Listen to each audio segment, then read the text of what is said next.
Hello, my lovely listeners. I'm Dr. Mary Barson.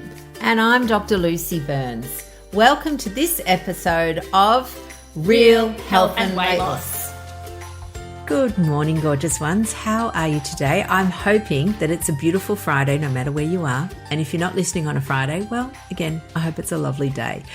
This morning, I am interviewing seriously, I cannot tell you the talent that is speaking at the Low Carb Roadshow, but I am interviewing another beautiful guest who I'm sure you will love. Her name is Carla Veith-Carter, and she is a low carb coach and has a background in psychology. So I can't wait to hear about her journey. And Carla, welcome to the podcast. Thank you for that lovely introduction, Dr. Lucy. That's made me feel all tingly and happy inside. Oh, wonderful. Well, you know, we aim for tingling around here. It's usually, unless it's sort of just related to your hands, it's usually a good sign. Yeah. So, gorgeous one, I would love to hear your journey into the low carb world. Tell us a little bit about yourself and how you've arrived at the place that you are. Sure. So basically, I think looking back that I've had insulin resistance and metabolic problems for most of my life. But of course, at the time, I didn't realize it. And I always struggled with weight as a teenager and onwards. I had polycystic ovaries, which I didn't realize was related at the time to insulin resistance. I had a lot of things going on. I studied nutrition. I think I was really passionate about it. And I think part of the reason I was passionate about it was because I wanted to find out, you know, what I could do for myself as well and how everything worked.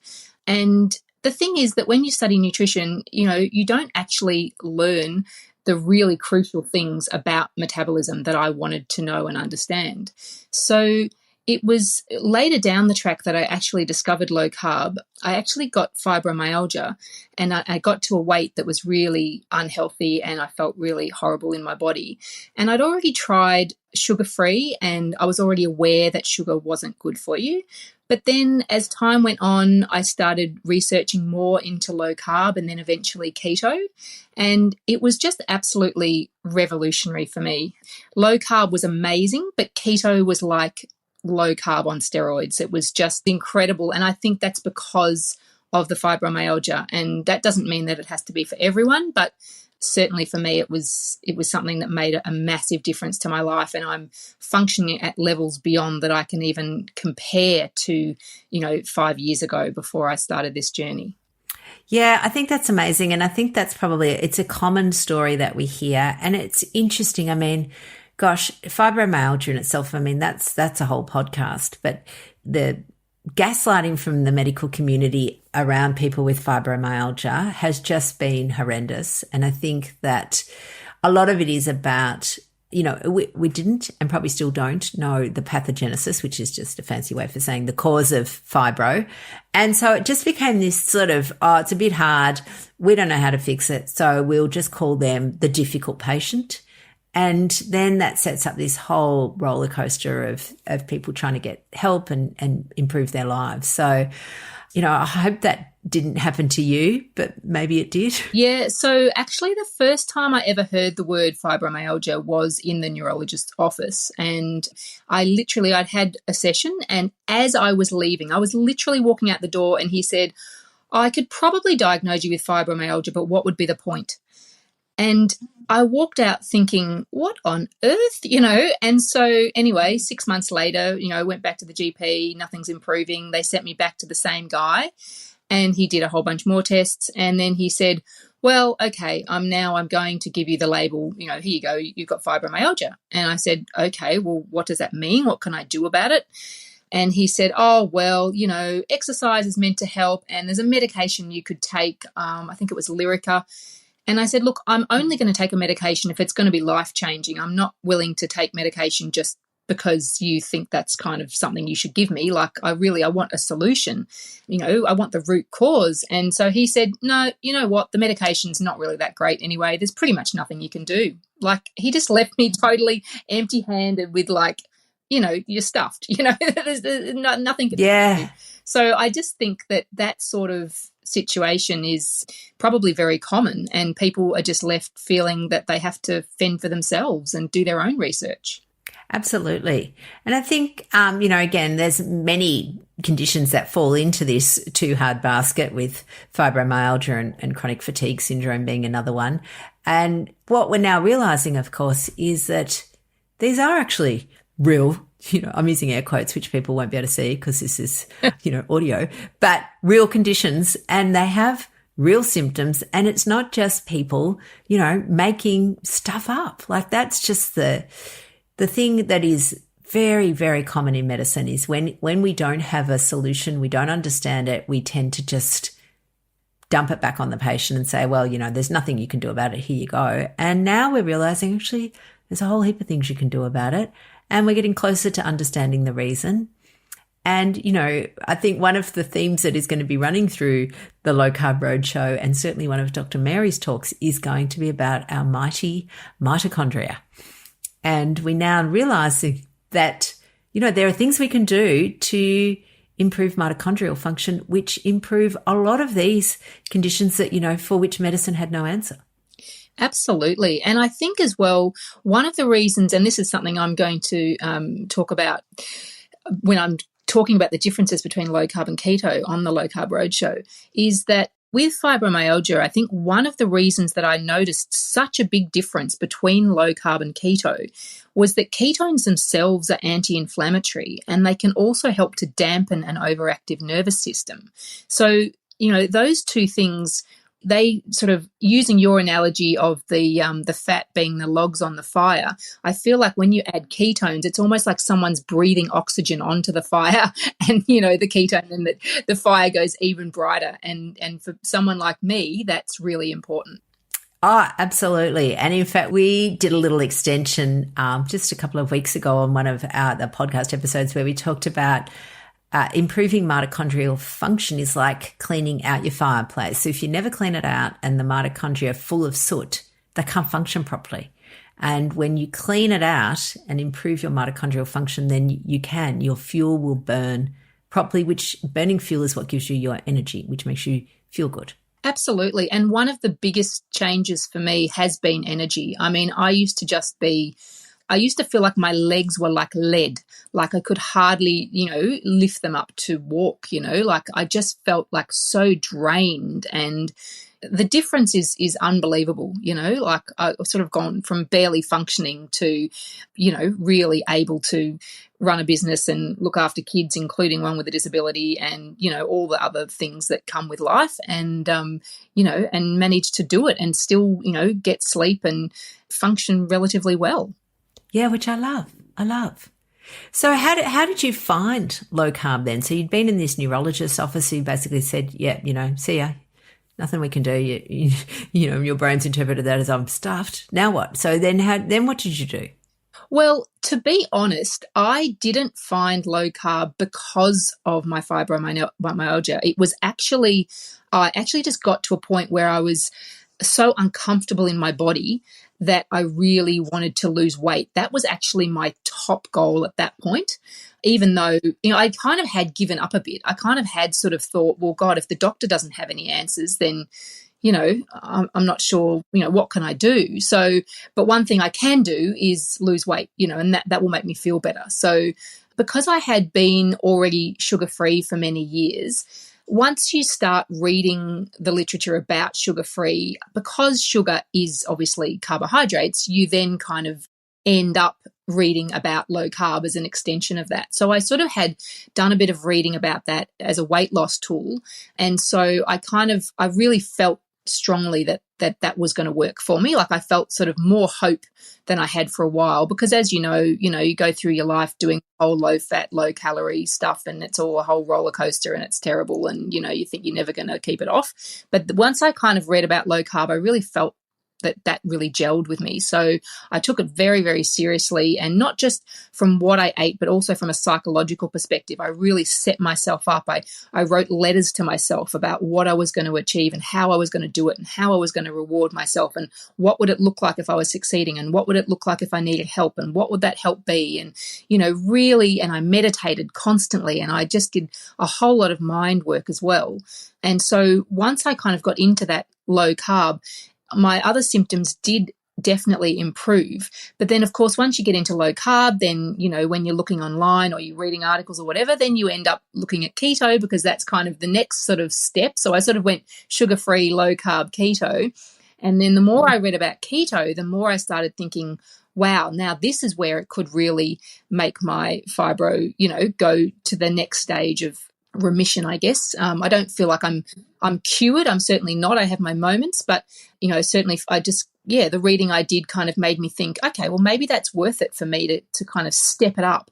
And so, yeah, I tried it, and it was unbelievable. In a relatively short amount of time, my, you know, pain decreased, my energy increased, my sleep improved, I lost more weight. It just seemed to snowball, all the benefits, you know, and it's funny, you know, even now, years later, I sort of sometimes think to myself, oh, there's something I haven't had for a while, or I just suddenly realize, you know, like, because when you have so many things going on in your life, sometimes when they go away, you don't actually realize till you think about it. Oh, suddenly I'm not allergic to this, that, and the other anymore. Suddenly the dog's not making me sneeze. Suddenly, you know, that pain I had in my finger's gone. You know, just all these things just kept accumulating. I just kept thinking of all these extra things that were better. And it was just, yeah, as I say, life-changing. And you know what, Carla, your story will resonate with so many people, because for lots of people, and myself included, you start because you want to lose weight, you know, and again, for many reasons. Sometimes it's, you know, we're just conditioned that we need to be thin. And, you know, as you now know, I just think that's a whole raft of bullshit there. But for a lot of us, and part of me was that I needed to be as lean as I could without compromising my health, because my muscles can't carry me around in a heavy frame. And same with you. If you've got fibro, we know that excess, particularly abdominal fat, is inflammatory. It makes inflammatory cells. And if you've got an inflammatory condition, whether it's fibromyalgia or now we know lipedema in particular, and very common condition suffered by many women, or, you know, any inflammatory condition is going to be improved with reduction of abdominal fat. Absolutely. And, you know, I'd go to the doctor with something that I thought was completely not related to fibromyalgia or weight or anything. You know, I've got a sore knee, you know, and the doctor would say, well, maybe if you lost some weight. I remember this one time in particular, and I said, well, how do you think I should do that? You know, and she said, oh, well, just use a smaller plate. I know someone who just reduced their plate size and they lost all this weight. And I just looked at this naturally thin woman who clearly had never been overweight in her life, and I just thought, oh, my goodness, you have got no idea. No, I know. And look, we do know, you know, for me, I think, and I always, you know, when I'm talking to medical students or junior doctors, that the sentence, have you ever thought about losing weight, is don't ever say that. Because for most people who are overweight, it's all they think about. Exactly. They've tried everything. So unless you're prepared to actually sit with them and give them some really evidence-based, particularly low-carb solutions, then don't bring it up, because you just disempower and shame them, and it's unhelpful. Absolutely. Absolutely. Yep. So, Carla, you've got a background in psychology. Can you tell us a little bit about that? Yeah, so before I studied nutrition, actually, I studied psychology, and then I did a postgraduate in health psychology. And it was the studying of the health psychology that actually really made me interested in nutrition, because when you think about health psychology, you know, there's lots of different elements to it, but the one that really resonated with me was prevention. I really wanted to help people to not be sick in the first place, rather than waiting until they're sick and then saying, now what do we do? And so it just seemed to me, from everything that I'd learnt, that nutrition was the best way to do that. So that's what actually led me then into studying nutrition. So I feel that the combination between the psychology background and the nutrition, they just work really, really well together. They support each other. And I don't think that you can ever just talk to someone about weight loss and say, or any sort of dietary change for any reason, and say, this is what you need to do, this is what you need to eat, go away and do it. Because there's so much to unpack, and there's so many different stages of being ready as well. You don't just suddenly find someone who says, right, now overnight, I'm just suddenly ready to do everything that you tell me to do. It doesn't work like that. You have to go through phases of where you're contemplating, even thinking about changing, and then you're getting information, and then you're, planning. And do you know what I mean? Like, there's just so many absolutely steps. And then once you get there, you then have to unpack, as you do all the time in your work, all of the sabotaging thoughts and the stories in your head and, all of that stuff. And plus the stress of everyday life, if you don't have some stress reduction techniques that help you to find that space between the thought and the action, you end up just reaching for that, chocolate biscuit before you've even realized that you're doing it, because you haven't got that ability to step back and to question it and to, think about the consequences, So I feel that the combination is a fabulous one, and you guys do it so well, with all of your work. Yeah. Yeah. Well, I think it's actually imperative. And I think this is, we have a little quip, which is weight loss is more than a meal plan. And, a meal plan is a tool and it can be helpful.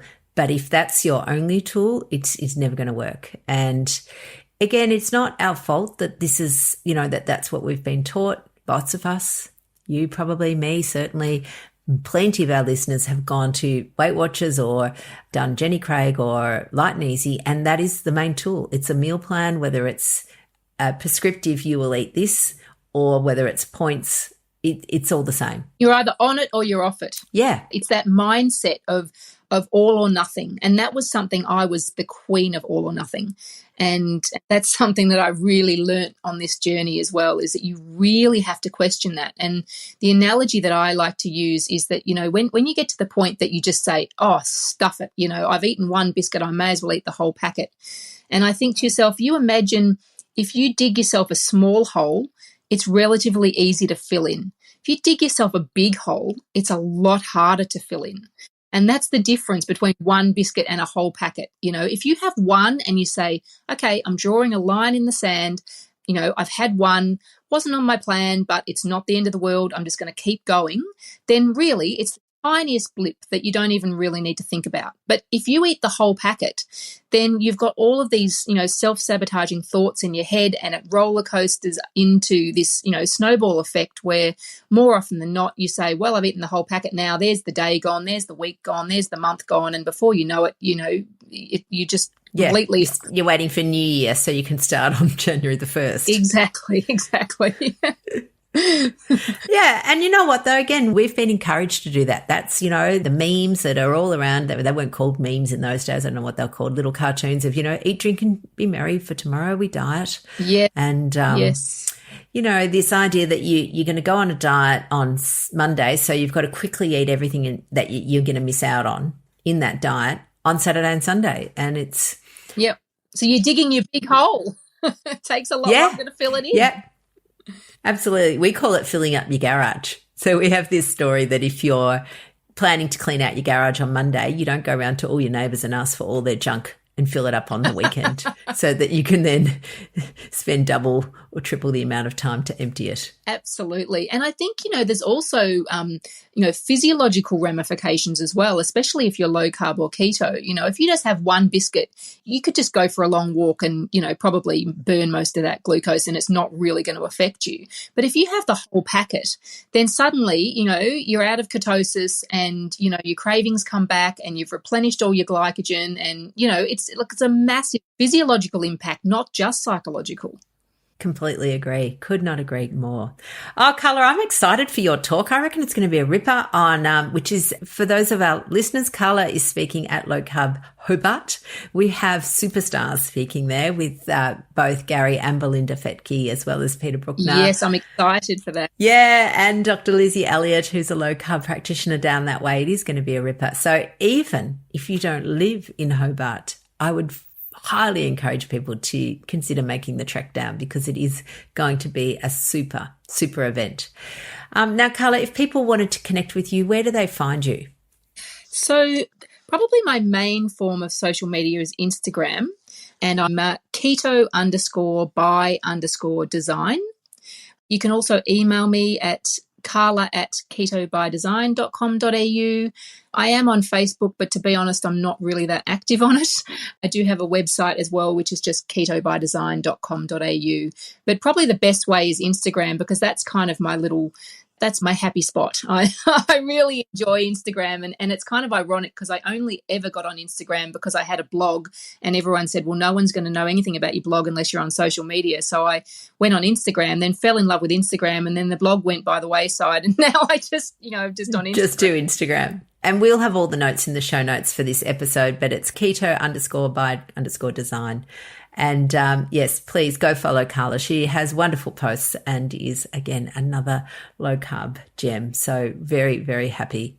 All right, lovely listeners. Again, links for the Low Carb Roadshow. Again, you can just go lowcarbroadshow.com and you'll find them all, or check it out in the show notes. And I will see you next week with another wonderful Low Carb Roadshow guest. Take care for now.